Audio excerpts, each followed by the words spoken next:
o mein Herr. Preis sei dir, Jesus. Groß bist du, o mein Herr.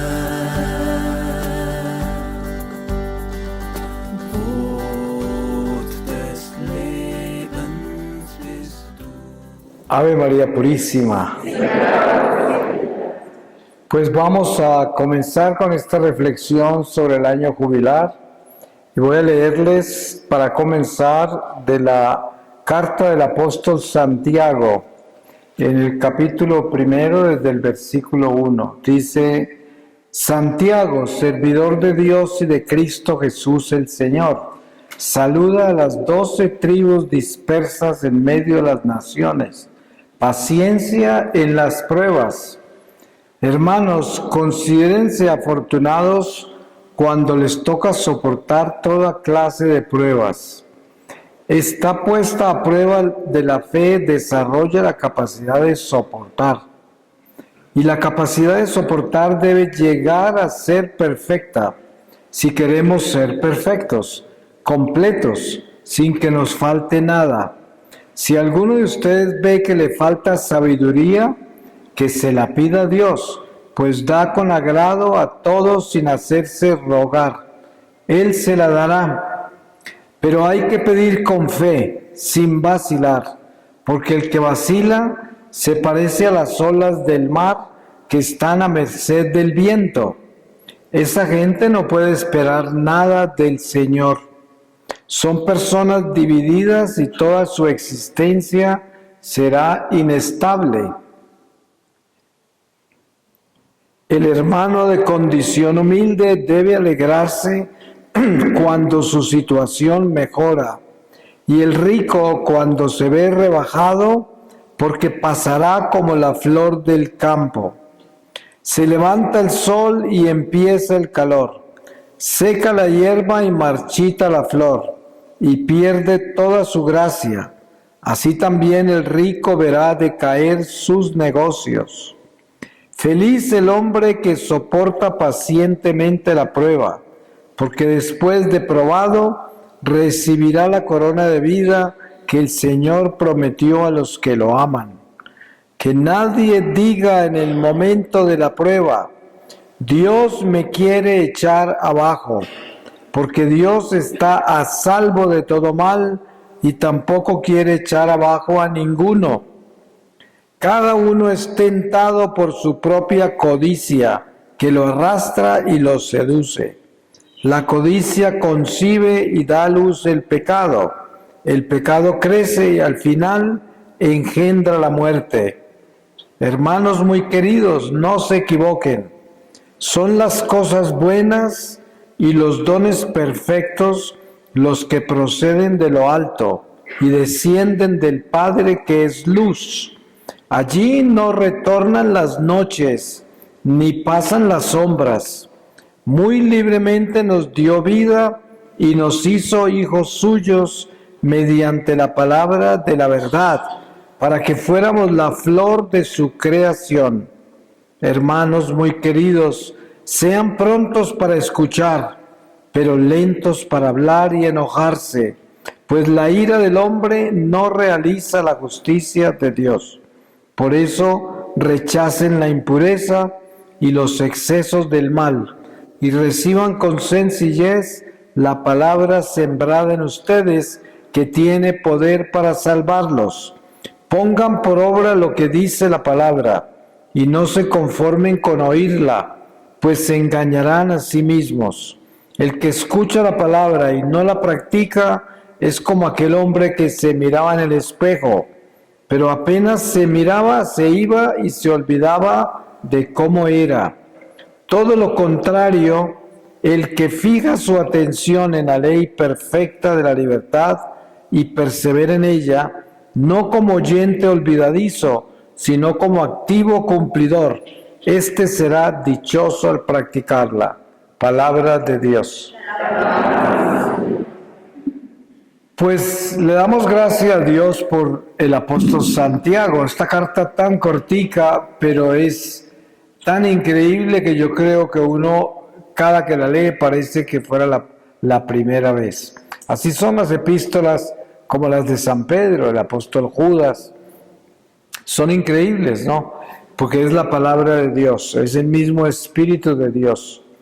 Pues este año jubilar sabemos que el Santo Padre lo quiso llamar el jubileo de la esperanza, que la esperanza en Dios. Es como, yo creo que la experiencia del Santo Padre Francisco, que a medida que los papas se van acercando al regreso de Jesús, pues tienen unas batallas más grandes con el demonio y con la iglesia misma, porque desafortunadamente podemos ver en nuestra historia sagrada que los más grandes enemigos de la iglesia siempre están dentro de la iglesia.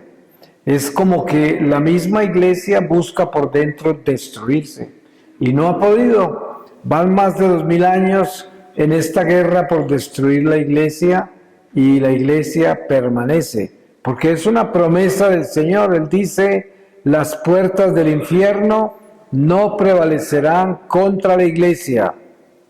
Y el demonio utiliza la propia gente de la iglesia para tratar de destruirla. Por eso en la iglesia encontramos gente hereje predicando herejías, destruyendo la teología tradicional de la iglesia.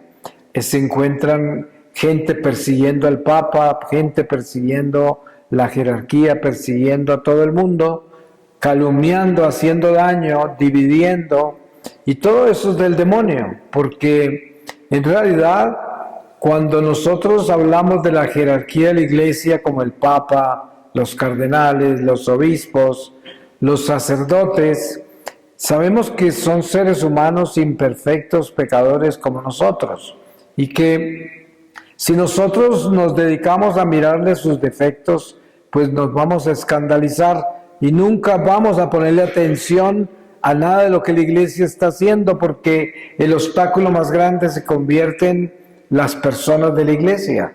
Entonces, como dicen, nosotros debemos estar pendientes de Dios en la iglesia, y estamos aquí en la iglesia por aquel que está allí en el sagrario. No, yo no vengo aquí a complacer seres humanos, vengo a complacer al Señor que está acá. A Él es a quien le servimos. Él es el Señor de nuestra vida, y eso lo tenemos que tener claro. Por eso, cuando hablamos del jubileo de la esperanza, que es el que vivimos este año, y que termina, creo que el 28 de diciembre, algo así, hablamos de un don maravilloso que la iglesia otorga al pueblo de Dios militante en la tierra. Ustedes saben que Jesús le entregó a San Pedro las llaves del cielo y le dijo: lo que ates en la tierra quedará atado en el cielo, lo que desates en la tierra quedará desatado en el cielo. Es el poder que tiene la iglesia. Entonces, cuando hablamos del jubileo, que últimamente se celebra cada 25 años, hablamos de esa llave que tiene el Papa para desatar. Entonces, en el jubileo lo que hace la iglesia por medio del Papa es que nos da las indulgencias plenarias, que quiere decir que la iglesia, si cumplimos con las condiciones que exigen las indulgencias, la iglesia nos desata de toda cuenta pendiente con Dios que tenemos hasta el momento que hagamos las indulgencias. Si yo las hago con las condiciones que la iglesia me pide y me muero en el momento que las termino de hacer, garantía hay de que entro derecho al cielo, porque estoy con las cuentas perfectas, no tengo nada pendiente, así de que entro a la gloria de Dios. Así de grande es este regalo. ¿Se pueden imaginar la dimensión de esto? Pero también Imagínense la dimensión de la responsabilidad de esto. Es muy grande. Y esto es lo que sucede. Cuando yo entro, por ejemplo, hace 2 días que recién llegaba a México para comenzar esta misión, fui a la Basílica de la Madre de Guadalupe allá en México, que es un templo jubilar. Y entonces hay que entrar por la puerta que está asignada como puerta jubilar. Entra, que está marcada arriba. Cuando uno pasa esa puerta, ya entró al jubileo. Las condiciones del jubileo es que yo tengo que entrar, yo tengo que confesarme, pero al confesarme tengo que hacer un acto de contrición perfecto. ¿Cuál es el acto de contrición perfecto? Es nuestra más grande responsabilidad. Es yo le digo al Señor que vengo a confesar mis pecados, que me arrepiento desde el fondo de mi alma, de mi mente, de mi corazón, de todo mi ser, por todos los pecados que he cometido, y que prefiero morir que pecar otra vez, y hacerlo con un convencimiento absolutamente sincero y real. Eso no quiere decir que ya quedó libre de pecado y nunca más va a pecar, pero usted, en ese momento, usted está haciendo eso, y usted siente eso en el corazón, y usted está convencido de eso en ese momento. Y es muy importante llegar a eso, porque hay muchas personas que tienen dudas y no son capaces de decir, prefiero morir que pecar otra vez. No son capaces de decir eso. Entonces, eso, si no son capaces, no reciben la indulgencia, porque uno tiene que dejar todo afecto al pecado, todo afecto que tiene que renunciar a él. Si usted hace eso, cumple con las condiciones de las indulgencias. Y entonces la iglesia, en premio a eso, te desata de todo lo que tienes pendiente. ¿Qué tiene uno pendiente? Cada vez que nos confesamos, quedamos con la enmienda pendiente, con la reparación de los pecados que confesamos. Quedan pendientes. Mucha gente se confiesa y cree que ya ahí terminó todo. Ya quedó en paz, aleluya, me voy en paz. Pero no, ahí apenas comenzó la reconciliación con Dios, que es salir a vivir una vida fiel a Dios, buscando obedecerle a Dios todo el tiempo, todos los días, en todo momento. Obviamente que no todos los momentos nos los vamos a ganar, porque nuestra naturaleza es rebelde, tenemos tendencias a pecar, la lengua es muy pronta a cometer imprudencias y maldades, se nos escapan de la boca cosas horribles a veces que prácticamente salen casi que automáticas porque el corazón ya está maleado y ya actúa por sí mismo a veces sin control, y por eso siempre estamos buscando remendar todo eso, remediarlo, confesarlo, y es una lucha que llevamos, una batalla hasta la muerte. Pero lo importante es que estamos firmes en el camino de Dios y estamos vigilantes y llevamos esta rebeldía nuestra con riendas, y cada vez apretamos más esas riendas para que esta rebeldía no se desenfrene, no se desboque, no actúe por sí misma, no haga lo que quiere. Y todo esto es una disciplina importante, porque cuando hablamos del jubileo, para llegar a semejante regalo tan grande, que yo pueda quedar completamente limpio de todas las cuentas que tengo hasta hoy, yo no sé si todos ustedes alcanzan a dimensionar lo grande que es ese don, porque si usted piensa un poquito en eso, se da cuenta que es demasiado grande. Usted se puede imaginar que usted haga el jubileo hoy y quede en agonía por alguna razón, se esté muriendo, pues va a tener una paz tan grande porque sabe que está en paz con Dios, de verdad. Y esto es lo que la iglesia está dando.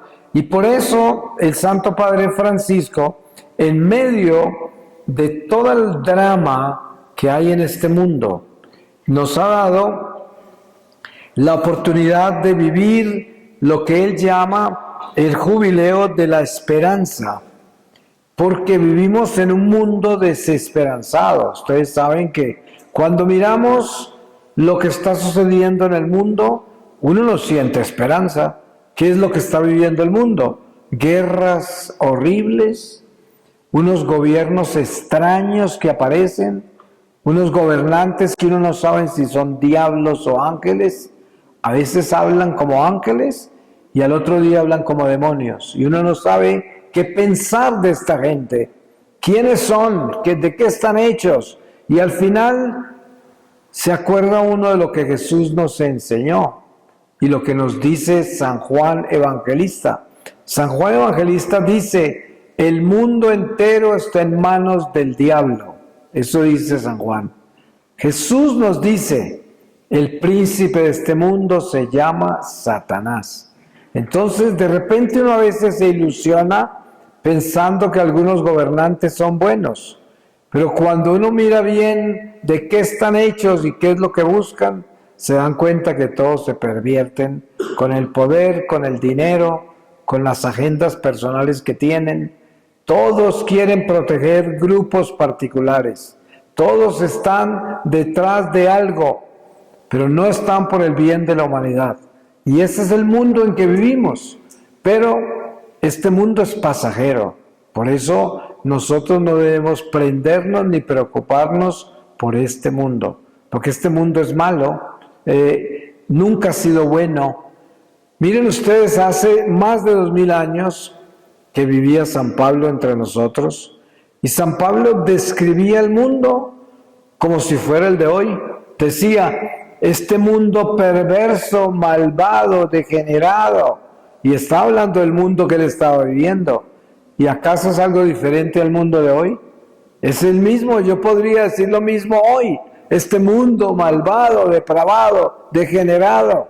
Y nadie va a decir, ¡ay, chismoso! Eso no es verdad. No, es la verdad. Es la verdad. El mundo es malo. Ahora, eso no quiere decir que la gente es mala. No, hay gente mala y gente buena. Por eso no se puede decir que la humanidad es mala. Pero el mundo sí, porque el mundo no es la tierra, no es la creación, no es este planeta. El mundo es un espíritu. Por eso, cuando dicen que una persona es mundana, se habla de una persona que es inmoral, decadente, materialista, consumista, relativista, y es del mundo. Entonces es mundana, que quiere decir no respeta a nadie, no cree en nadie, solo cree en sí misma, es egoísta. Y esta es una persona mundana porque tiene el espíritu del mundo, que es el espíritu del diablo. Tan sencillo. Entonces, las indulgencias plenarias, para nosotros, como católicos, es la bendición más extraordinaria que la Iglesia nos puede dar. Por eso tarda tanto, 25 años. ¿Cuántos jubileos le tocan a cada persona? Pues imagínense. Hay gente que no vive ni los 25. Hay gente que ni siquiera llega al primer jubileo en su vida. Hay otros que tienen la bendición de haber vivido 3 jubileos.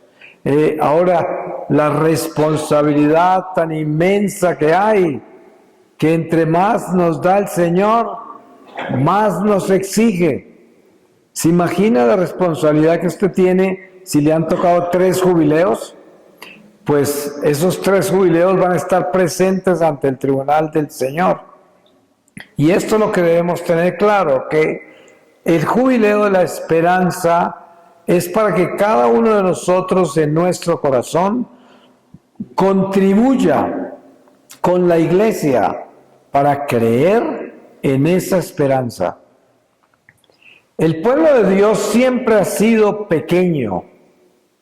Nosotros leemos en el Antiguo Testamento conversaciones entre Dios y Abraham, Dios con Moisés, Dios con los patriarcas, reyes y profetas, y en muchas oportunidades Dios ha revelado que Él siempre tiene un remanente, que es un puñado de gente, pero ese remanente mantiene el equilibrio de toda la creación y toda la humanidad, porque detiene la ira de Dios, ese remanente.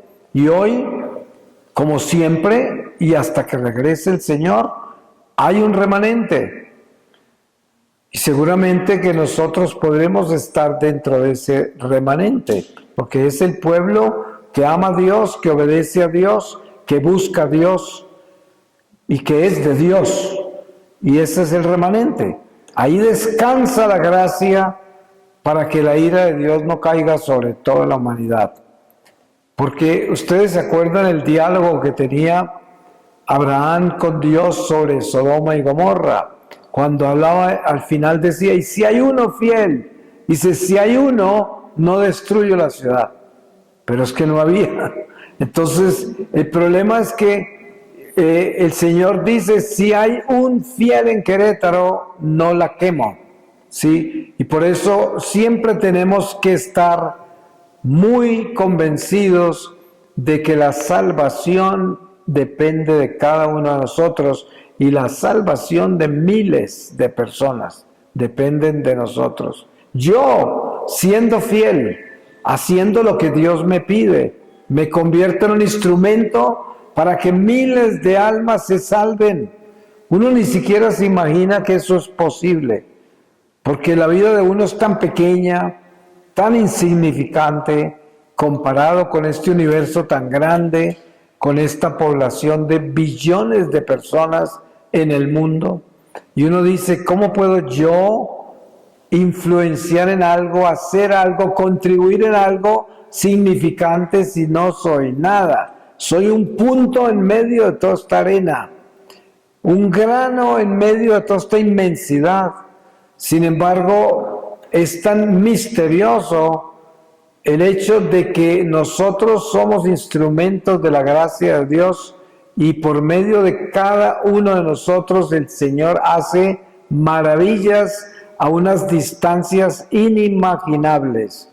Muchas veces usted está de rodillas orando y el Señor está tomando esas rodillas y esa oración para salvar a alguien que está en la India en ese momento en peligro de condenarse.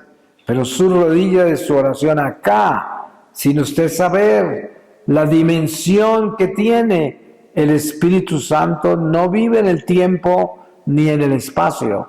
El Espíritu Santo está en el eterno presente de Dios, donde no hay distancias, pero sí hay almas. Y por eso, desde esas rodillas, instantáneamente está conectada a la salvación de un alma. Y así es como nosotros debemos entender nuestra vida, nuestra naturaleza. Entender que Dios quiere que nosotros no solamente nos salvemos, sino que por medio de nosotros salvemos a muchos. Y esto lo debemos tener claro, que cuando yo busco obedecer a Dios, cuando yo busco caminar con Dios, estoy buscando no solamente lo mío, sino que estoy buscando llevar a muchos. Y eso es lo importante. El tesoro más grande que nos llevamos nosotros en el momento de la muerte son las almas que pudieron conocer a Dios por medio de nosotros. Es nuestra misión más grande y más importante, las almas que le llevaremos a Dios. Muchas de esas almas no las llegamos a conocer personalmente, porque fueron almas que se salvaron por medio de nuestras oraciones, por medio de la Eucaristía que recibimos cuando comulgamos, por medio de los sacrificios que hacemos cuando estamos en sufrimiento y no nos corrompemos con el sufrimiento, sino que nos purificamos porque se lo ofrecemos a Dios. Cuando hacemos esas cosas, el Señor rescata almas. ¿Quién puede explicar eso? Es un misterio muy grande, porque es almas reparadoras, Y eso es lo que somos nosotros, instrumentos eucarísticos de reparación. Todo lo que hacemos repara, si lo hacemos en el amor de Dios. Si somos fieles a Dios, nuestra vida es una vida de reparación permanente, constante. Por eso se llama el pueblo de Dios, el ejército de Dios, que estamos salvando almas constantemente. El jubileo de la esperanza en un mundo desesperado, un mundo oscuro, un mundo lleno de guerras y de degeneración, porque yo creo que no necesitamos hacer ningún esfuerzo para entender de que la humanidad ha llegado a un estado tan bajo, tan impresionantemente bajo, que da miedo mirar la gente que anda perdida en el mundo, las cosas que están haciendo, lo que está sucediendo. Y eso que nosotros no sabemos mucho, y menos mal que no sabemos mucho, porque las cosas que están sucediendo por ahí en la oscuridad de este mundo son tan atroces, tan espantosas, que uno preferiría morirse que escuchar esas historias. Yo viajo por el mundo, por todos los continentes, y llevo 25 años en esto. Mucha gente que habla conmigo viene, como llegué yo también, de la oscuridad del mundo, y Dios los ha rescatado. Si yo les contara las historias que yo he escuchado en los últimos años, porque a medida que yo he vivido mi vida misionera en estos 25 años, cada año es peor. Nos hemos ido degradando, decayendo más y más. Entonces, los rescatados, los que vienen últimamente del mundo hacia la iglesia, las historias que traen, las cosas que cuentan, son como algo que uno jamás se hubiese siquiera imaginado. Yo viví toda mi oscuridad por 33 años hasta el año 97 y venía de un mundo espantosamente oscuro, pero las cosas que yo escucho hoy de lo que está haciendo la juventud, de lo que está haciendo el mundo, a los extremos que han llegado, no se los hubiese imaginado ni siquiera el mejor escritor de películas de terror. Le digo que son cosas abominables, espantosas. Una señora me decía en un pueblito donde estaba yo en Sudamérica, me decía: ay Señor, usted se ha dado cuenta lo malo que nos hemos vuelto. Usted sabe que se están casando hombre con hombre y mujer con mujer. Yo le dije: señora, eso empezó a suceder hace muchos años. Si usted supiera lo que está pasando hoy, se moriría aquí en este momento. Así que ni mencione lo mal que estamos. Estamos es más allá de lo malo. Esta señora pensó que eso era lo más malo, cuando eso fue el principio de cosas horribles. Pero hoy eso es como casi que el principio de algo que no era tan malo comparado con lo malo que hay hoy. Así de ese tamaño es espantoso. Entonces, gracias a Dios que no lo vemos, pero al mismo tiempo se pueden imaginar que todo esto está sucediendo en nuestro vecindario, que está sucediendo por las calles donde usted pasa. Usted pasa por esas calles de esta ciudad y de todas las ciudades del mundo, y usted no sabe el espanto y el horror de las cosas que están sucediendo, de lo que la gente está haciendo, en lo que está metido la gente. No solo los jóvenes, sino mucha gente metida en todo esto. Y yo no les digo esto para asustarlos, ni para escandalizarlos, no faltaría más. Les digo esto para concientizarlos, porque es muy fácil vivir ciego, sordo, mudo a la realidad en que estamos, pero es muy importante darnos cuenta que la situación es mucho más grave de lo que nos imaginamos. Yo nunca había participado en política en toda mi vida porque yo me fui de Colombia muy joven para Alemania, allá estudié y luego viví casi el resto de la vida en California. Y entonces siempre fui extranjero y nunca participé en elecciones, no me importaba la política. Pero como yo en Colombia fui secuestrado por la guerrilla, hace 2 años atrás habían elecciones en Colombia y había un guerrillero que tenía opciones de ganar.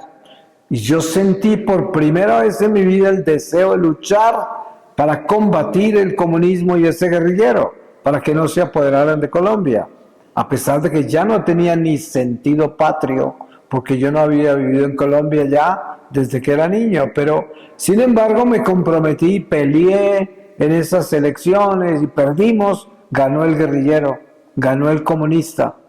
Y yo miraba al Señor en el sagrario de ese oratorio, desde donde hice toda la batalla, que lo hacíamos también por internet, con mucha gente que nos ayudaba a orar en el mundo, gente que me conoce. Y lo que recibí del Señor es que hay tanta maldad, que a pesar de que en Colombia se veía tanta fe, tanta oración, tanta gente comprometida, pero el mal que hay es tan grande que nos ganó, y uno nunca se imaginaría que hay tanto mal, pero poco a poco me empecé a dar cuenta que es que las cosas que estaban sucediendo, la maldad a la que ha llegado la humanidad, es tan grande que no la pudimos combatir en esa batalla y nos ganó el diablo. Pero él gana batallas, pero no gana la guerra, ¿cierto? Esa es una batalla perdida, pero la guerra no, porque el triunfo está asegurado. El triunfo es de Jesús y del Inmaculado Corazón. Por eso nosotros no estamos diciendo que estamos derrotados, pero nosotros estamos hablando de un peregrinar que tiene muchas batallas. Yo no sé si ustedes se acuerdan o han leído a San Pablo en una de sus epístolas. Él está escribiendo a una de las iglesias, creo que es a Éfeso, me parece, no estoy seguro, pero el caso es que él habla de que no pudo ir a visitarlos porque Satanás no lo dejó. Des en cuenta, San Pablo, un apóstol tan grande como él, con todos los dones que tenían, y el diablo le ganaba algunas batallas y evitaba que llegara a algún lugar. Le ponía obstáculos y lo detenía a San Pablo. Por eso tenemos que entender que esta es una batalla en la que estamos mientras estemos recorriendo este mundo temporal, porque el diablo acá está en su territorio y él gobierna la muerte, y la muerte todavía está acá hasta el regreso del Señor. No ha sido derrotada hasta que no regrese Jesús. Fue derrotada en la cruz porque nosotros ya no somos esclavos de la muerte, aunque vivimos en un cuerpo mortal, porque recibimos el Espíritu de Dios. Pero ustedes se pueden imaginar la cantidad de millones de gente que todavía son esclavos de la muerte porque no conocen a Jesús, nunca recibieron el Espíritu de Dios. Eso no quiere decir que están condenados, porque al final de esta vida la misericordia de Dios juzga en el amor, como nos enseña San Juan de la Cruz. Él dice: al final de la vida todos seremos juzgados en el amor. Pero entre tanto, mientras vamos cruzando este destierro, estamos en batalla espiritual y tenemos que enfrentarnos a fuerzas diabólicas en todas partes donde estemos, en la misma iglesia, dentro de la misma iglesia. Por eso no es un accidente ni una casualidad que Jesús permitió que Judas Iscariote estuviera entre ellos hasta la última cena. Y Jesús sabía quién era él y lo permitió. ¿Por qué? Porque el Señor nos quiere enseñar una lección muy importante. En la iglesia también está la cizaña, dentro de la iglesia. Por eso se dice en la palabra, no arranque la cizaña de la hierba buena, porque puede dañar la hierba buena. Déjela, que al final los ángeles separarán la cizaña de la hierba buena y la hierba mala la tirarán a un lado al fuego y la hierba buena la entregarán al reino de Dios. Pero entre tanto, tenemos que estar conviviendo con la cizaña, porque siempre nos la vamos a encontrar en todas partes, en la familia, en la iglesia, en el trabajo, en la ciudad donde vivimos. En todas partes encontraremos la cizaña. En todas partes encontraremos, y seguramente algunas veces nosotros hemos sido esa cizaña, porque eso es lo que tenemos que acordarnos, que no siempre hemos sido buenos, y cuando hemos sido malos hemos sido cizaña, donde quiera que estuviéramos. Pues para concluir sobre las indulgencias plenarias y la responsabilidad que tenemos para adquirirlas, es importante tener el corazón fijo en lo que significa ese acto de contrición perfecto. Porque lo demás se puede hacer con mucha sencillez, ir a misa, ofrecerle por las intenciones del Santo Padre, el credo, el Padre Nuestro, la Ave María, el Gloria, hacer un acto de misericordia, limosna. Todas estas partes de condiciones para las indulgencias son muy asequibles, lo podemos hacer muy fácil, pero lo que es confesarnos, ¿no? Pero lo que es fundamental y a lo que no mucha gente le pone cuidado es el acto de contrición perfecto. Eso es lo que tenemos que tener cuidado. Ahí es donde está el secreto. Para que usted reciba esas indulgencias, piense bien qué quiere decir arrepentirse de verdad. Eso lo tenemos que tener claro. Voy a terminar con una lectura y les voy a leer a ustedes de la primera carta de San Pedro, capítulo 1, desde el versículo 3. Dice: bendito sea Dios, Padre de Cristo Jesús nuestro Señor. Por su gran misericordia, al resucitar a Cristo Jesús de entre los muertos, nos dio una vida nueva y una esperanza viva, reservada para ustedes la herencia celestial, ese tesoro que no perece ni se echa a perder y que no se deshace con el tiempo, y los protege el poder de Dios por medio de la fe, con miras a la salvación que nos tiene preparada para los últimos tiempos. Por esto estén alegres, aunque por un tiempo tengan que ser afligidos con varias pruebas. Palabra de Dios. Pues le damos gracias a Dios y lo bendecimos porque Él es bueno y misericordioso. Vamos a tomar un descanso.